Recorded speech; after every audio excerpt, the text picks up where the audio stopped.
dérives, l'utilisation illégale de données, des nouvelles façons de se servir des outils digitaux pour terroriser les gens, pour faire des demandes de rançon, pour véhiculer des virus. Donc il est très intéressant et très important que le législateur, et il a tardé à le faire, se mêle de la sécurité de ces équipements et que ce ne soient pas des cow-boys qui gèrent ça et qui puissent faire tout et n'importe quoi. On a tous présent à l'esprit un certain nombre de déviations, d'utilisation malhonnête de données qui ont été faites et des conséquences que ça peut poser.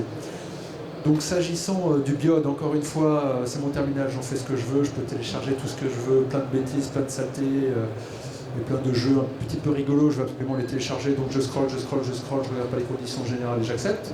Si on avait passé les 10, 15, 20 minutes ou les 2 heures à lire tout ça, on verrait qu'on accepte que Facebook ou un autre soit propriétaire de tout ce qu'il y a dessus, mes photos, mon carnet d'adresses, donc pourquoi pas ma nomenclature de produits, mon carnet client et le prix. Donc ça, dans l'entreprise, il n'est bien évidemment pas question que ça arrive. Donc il faut gérer cette partie-là et cet aspect-là. D'où l'intérêt d'un produit qui serait utilisé que pour travailler. Ça, c'est facile à faire. Maintenant, on voit que le modèle COP est quand même très largement répandu. Donc tu bosses avec, mais tu peux aussi t'en servir à des fins professionnelles. Donc là, il est important de savoir séparer les deux mondes, de séparer le monde professionnel du monde personnel, où je peux avoir une base de données perso, mon carnet d'adresses, mes photos perso, et une base de données professionnelle qui, elle, doit être beaucoup plus, en tout cas dans les chaussures du patron qu'on évoquait tout à l'heure, beaucoup plus et mieux sécurisée. Il n'est pas question que ça parte dans la nature. Et quand j'accepte les conditions générales de Facebook, elles ne doivent pas s'appliquer à ce périmètre-là. Donc très compliqué à gérer, sauf que Android le fait très bien maintenant dans les dernières versions d'Android 7, 8, 9 et 10 à venir. Donc les versions d'Android d'entreprise le font très bien, ils sont capables de containeriser, c'est un peu compliqué comme mot. Containeriser. Voilà. Je ne l'ai pas fait en anglais. Les données et les informations, et avec une partie des données très sécurisées liées à l'entreprise et puis d'autres données personnelles sécurisées aussi, RGPD notamment, mais soumises à des traitements un peu différents. Et ces versions d'Android d'entreprise sont également capables de gérer d'un point de vue applicatif cette application-là. Ma boîte mail par exemple, je peux m'en servir à des fins pro et perso. Si je suis un patron, je n'ai pas le droit d'envoyer les mails le week-end, ça s'appelle le droit à la déconnexion, le droit à la vie privée. Donc c'est l'OS et les outils de MDM en fonction de la définition des profils qu'on aura accordé à ce terminal qui dira bah oui, tu peux voir un mail le samedi ou pas.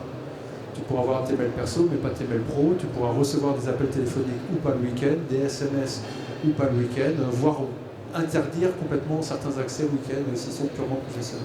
Que je sois en mode COP ou en mode TAS. Oui, tout à fait. Parce que ça, ce sont des profils qui sont gérés par les outils de MDM. Tout à fait. Comment se fait la mise à jour des logiciels Bien. Alors on va passer. Non, parce que est-ce que quelqu'un vérifie que la mise à jour d'un correctif risque pas de mettre un peu la pagaille ailleurs? Il y a un contrôle qui est fait? Je prends le point, Antoine, ou je te laisse intervenir? Non. Alors, moi je sais que sur la partie typiquement que tu viens de développer, sur la conteneurisation, c'est hyper simple puisqu'en fait le terminal ne communique pas. Donc pour le coup, au moins on est sûr qu'il n'y a pas d'impact. Après, sur des environnements plus définis, la plupart du temps ce qui se passe, c'est sur le mode DAS, on fait des tests préalables à des mises à jour, surtout sur des environnements applicatifs métiers, sur des environnements applicatifs de store. Sincèrement, aujourd'hui il n'y a quasiment pas de risque. On a eu quelques surprises. Nous, on s'occupe de pas mal de dossiers dans l'éducation et on s'occupe entre autres de tous les collèges d'un département significatif de France où on a eu quelques plaisirs et quelques soucis directement venus de la mise à jour d'Apple. Donc directement la mise à jour iOS. Mais d'une manière générale, aujourd'hui, il y a toujours des tests qui sont faits en amont sur les mises à jour applicatives. Jacques, à la rigueur, développe un peu plus. Oui. Alors, finalement, encore une fois, on voit qu'il y a deux environnements. Il y a l'environnement personnel avec des applications grand public qu'on télécharge sur des stores. Et finalement, ces applications-là, elles sont finalement assez peu sensibles des évolutions d'OS parce que ces éditeurs-là ont souvent en avance un certain nombre de choses et ils veillent à la conformité et le fait que l'application ne va pas s'écrouler s'il y a une évolution de version. Ce qui n'est pas forcément vrai finalement dans le monde de l'entreprise, notamment s'agissant d'applications qui ont pu être écrites en spécifique pour le compte d'un client. Donc l'application elle a été définie sur une cible définie, sur un matériel défini, une taille d'écran, sur un mode de connexion, un mode de synchronisation et sur une version d'OS cible. Donc là effectivement une mise à jour intempestive, et Dieu sait que ça arrive et qu'il y en a beaucoup, peut venir mettre à mal une application professionnelle.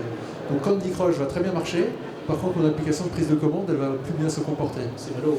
Et donc moi, directeur commercial, ça va me gêner que mes commerciaux puissent continuer à jouer à Candy Crush, ne pas prendre des commandes. Donc là, ça devient assez important s'agissant du contexte professionnel. Tu as certains commerciaux qui jouent encore à Candy Crush. Il est important que tu commences à renouveler la moyenne d'âge. Oui, tout à fait. J'en fais partie. Donc au-delà de la boutade, effectivement, ce qu'il est important d'avoir présent à l'esprit, c'est ce point-là.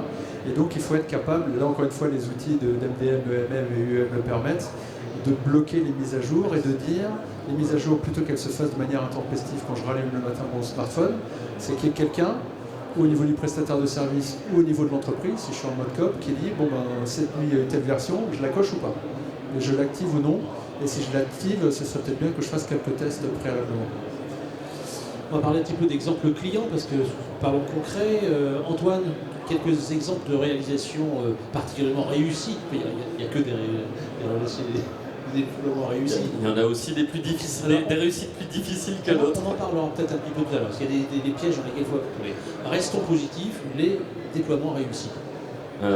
Aujourd'hui, on a un client significatif dans le retail, qui est un retail dans un environnement de maison de luxe, très significatif, qui vend des cosmétiques en très grande quantité. Donc, où là, clairement, on est exactement sur un mode DaaS, où en fait, on leur apporte tout le service de déploiement, de maintenance, de mise à disposition du terminal dans l'ensemble des boutiques pour l'ensemble des vendeurs et vendeuses des magasins. Où là, on a même de l'action de ce qu'on appelle nos digicoach, donc qui sont des intervenants de proximité qui accompagnent l'utilisateur à mieux se servir de son smartphone. Ce ne sont pas des techniciens, ce sont juste des gens qui sont là pour aider les gens à mieux se servir de leur smartphone. Donc là, pour le coup, c'est vraiment l'exemple parfait du DaaS où on met en place l'ensemble des applications sur l'ensemble des magasins. Et après, sur des environnements, on a effectivement aussi, comme je disais juste avant, une boîte c'est de grosses boîtes d'audit, c'est dans le Top 4, dans le Big 4, grosse boîte d'audit qui fait aussi du conseil juridique, qui a mixé ces environnements, BIOD et COP. Et donc là, on doit apporter à l'utilisateur extrêmement exigeant dans ces domaines-là un service continu, et en plus dans un double environnement potentiel, donc certains, en BIOD, mais en CIOD dans le cas présent, et certains en COP. Et ça a été un challenge pour réussir à faire accepter. On a des chartes d'usage qu'on a fait signer aux différents utilisateurs aussi. Il y a une partie qui est en mode COP, mais loué, une partie propriété des utilisateurs. Donc c'est la dualité des modèles qui a été un challenge dans surtout la continuité d'activité. Alors Jacques, quelques exemples de clients heureux grâce à la légitime. Alors des clients heureux, on en a plein, hein, tant mieux. Mais finalement, je vais pas trop parler de cela parce que les gens heureux n'ont pas d'histoire et les trains qui arrivent à l'heure, ça intéresse personne. Les gens heureux n'ont pas d'histoire. Oui, c'est pas de moi. Hein. Non, c'est pas de moi. Alors, mais finalement, ce qui est intéressant, c'est de voir les échecs ou les casseroles qu'on peut avoir qui conduisent derrière aux bonnes pratiques. Et on a un client qui est dans le monde de la livraison de surgelés à domicile. Hein. Il y a plusieurs acteurs sur ce marché-là. Vous commandez chez vous le samedi soir votre poularde ou vos girolles, et puis vous êtes livré le lendemain matin par un camion frigorifique qui vous prend votre paiement, etc.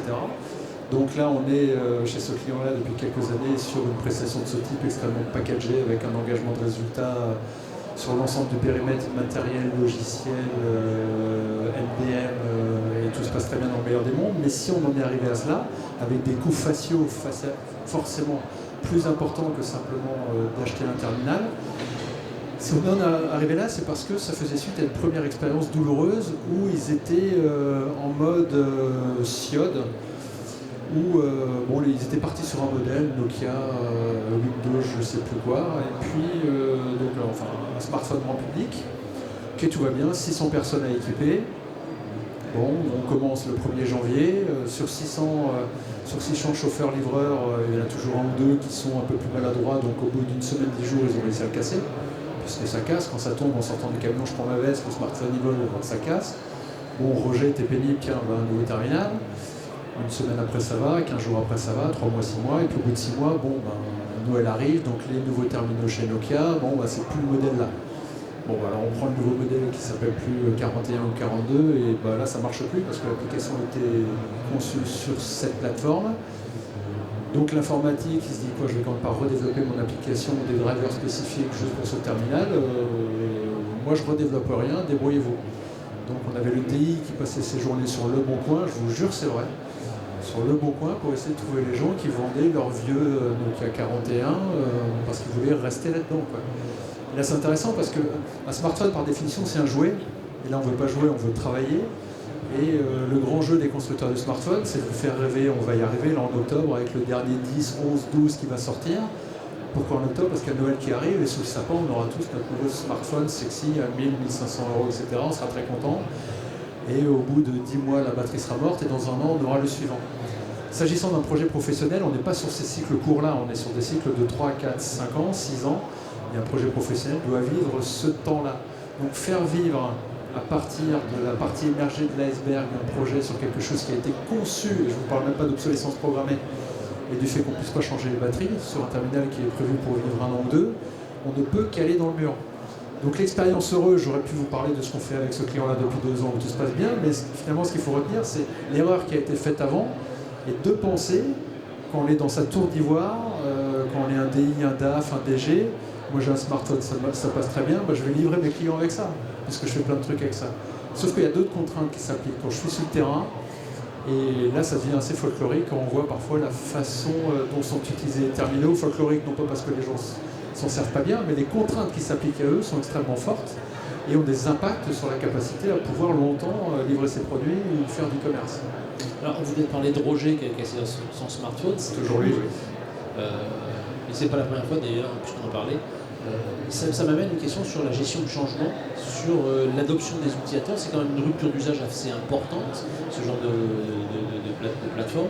Comment est-ce qu'on s'assure que le principal intéressé, donc l'utilisateur final, est bien satisfait et ravi et utilise avec plaisir cette solution-là, il ne va pas la laisser dans le fond d'un tiroir ou dans sa veste? Alors, il y a plusieurs façons de faire. Dans un premier temps, il y a réfléchir à la façon de remettre un terminal, un nouveau terminal pour un nouvel usage. Faire en sorte de créer de l'événement. Nous, on participe régulièrement à des séminaires que nos clients ont organisés où on remet en fait les terminaux typiquement sur site à l'utilisateur avec des goodies, une boîte brandée. C'est personnalisé, on fait du personnalisé, avec des accompagnateurs, des pédagogues, des digicoachs justement. On fait beaucoup aussi de tutoriels vidéo désormais sur les environnements, qu'est-ce qui change entre typiquement deux smartphones. Il y a un Samsung, moi j'ai pas pris Wiko, mais on va dire Samsung, entre le 9 et le 10, en fait qu'est-ce qui a changé? On pense que rien, mais en fait si, je sais plus où était l'application, c'est plus au même endroit, pas de la même façon. Donc on fait beaucoup de pédagogie autour de ça et c'est souvent la réussite. Et on a, nous, des experts qui font ça également sur les environnements d'exploitation des applications. Aujourd'hui, Microsoft, typiquement, déploie sur des environnements Android, iOS, ces environnements également Office, etc. Et donc, typiquement, faire de l'accompagnement à l'exploitation d'un PowerPoint dans un environnement Android sur smartphone et comment on l'utilise et comment on fait. Et c'est le meilleur moyen de s'assurer ça. Et puis là, je crois que j'en ai vu là sur le salon. Et puis à la fin, il y a ce fameux totem avec 4 couleurs de boutons qui sont des objets connectés. Et on appuie sur le bouton et on se rend compte de si on fait ça. Ou sinon, on peut se faire un coup de klaxon qui sont aussi ici, où ils votent en séance de savoir s'ils sont contents ou pas. Et ceux qui ne sont pas contents, on va les voir. Et puis on commence à refaire un peu de traitement personnalisé.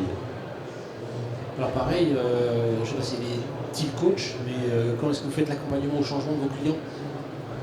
Alors c'est effectivement un point clé, et parmi les conseils qu'on pourrait donner, c'est de gérer les projets en mettant autour de la table des utilisateurs finaux. Donc les gens qui sont effectivement au volant du camion, au fond de la mine, ou derrière les clients, et pas simplement décider dans notre tour d'ivoire. Et ça très tôt.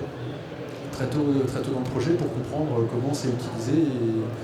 Et il y a souvent des surprises qui sont intéressantes. Donc le team coach il est là, hein, c'est sur le fait qu'il avait posé les questions à tout le monde et surtout et beaucoup aux gens qui utilisent et pas simplement aux gens qui payent, quoi. Alors, avant de clore cette table ronde, j'aimerais qu'on termine par la séquence de conseil à un ami. Quels seraient, alors les amis sont là, donc des gens qui voudraient se lancer, qui hésitent entre ces différents modèles d'utilisation et d'usage de terminaux, quels seraient les conseils, les bonnes pratiques que vous leur proposeriez et aussi les écueils dans lesquels il ne faut pas tomber, la tête la première.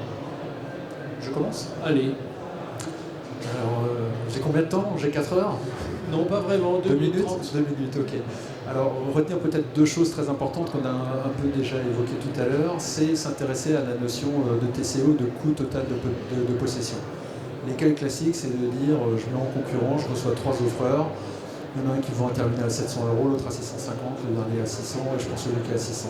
Il y a d'autres coûts qui s'appliquent à ça, donc ne raisonnez pas coût d'acquisition, raisonnez coût total de possession, et c'est là que la prestation de service devient intéressante, parce que c'est en massifiant les éléments et en faisant des économies d'échelle que vous pouvez vraiment gagner des coûts et de la productivité, et pas en pressurisant les gens qui vous vendent le terminal, où de toute façon il n'y a plus grand chose à gagner d'ailleurs. L'essentiel il n'est pas là. Donc intéressez-vous au coût total de possession plutôt qu'au coût d'utilisation. Et parfois ça vaut le coup de mettre 10 ou 15 € de plus dans un terminal et vous le récupérerez plus tard. On parlait de valeur vénale tout à l'heure aussi. Et puis le deuxième conseil, c'est, on l'a déjà un peu évoqué, c'est de s'intéresser aux utilisateurs et de les mettre autour de la table et de voir comment ils s'en servent. J'ai une petite anecdote là qu'on évoquait l'autre jour. Un transporteur qu'on a équipé, hein, donc des chauffeurs-livreurs, une centaine de personnes qui nous renvoyaient un terminal en disant l'écran il reste tout noir, quand je l'allume il ne se passe rien. On renvoie chez Roger. C'est Roger, voilà, toujours lui. Mais c'est bien d'avoir des Roger parce que là on voit tout ce qui est possible de faire comme horreur. Et quand on a débugué Roger, le reste va bien se passer. Et puis donc le terminal revenait chez nous, il marche très bien, on le renvoie, 2 jours après, Roger qui le renvoie, écoutez c'est toujours noir, ça marche pas. Bon Roger, on va aller voir qu'est-ce qui se passe. Et puis Roger, quand il montait dans son camion, il collait un post-it sur le haut de l'écran, et il venait coller la petite cellule, vous savez quand vous portez le téléphone ici, l'écran s'éteint, parce que sinon vous pouvez cliquer avec l'ajout, et donc il mettait le post-it au niveau de ce capteur-là. Donc là, si on n'était pas à un moment donné à aller voir ce que faisait l'utilisateur, on ne le trouvait jamais. Et jamais on aurait eu l'idée de dire, mais pourquoi est-ce qu'il a été mettre un post-it? Bon voilà, il faisait ça, on lui a dit, écoutez vite, hein, le coach, c'est intéressant qu'il voit ce qu'il fasse. Et donc voilà, ces 2 conseils, prendre un peu de hauteur, pas simplement le coût d'acquisition, le coût total de possession, et vraiment écouter les utilisateurs. Et de la proximité. Alors, pareil, les bons conseils d'Antoine. Moi, alors déjà, je ne vais pas proposer de passer sur le stand G7. C'est un bon conseil, mais au-delà. Alors, je vais reprendre les mots de Thierry David, notre président fondateur. Nous, on vient de gagner un award là, au BFM Business sur l'accélérateur de talent. Et il disait, en fait, très clairement, la question, c'est la précision et le temps.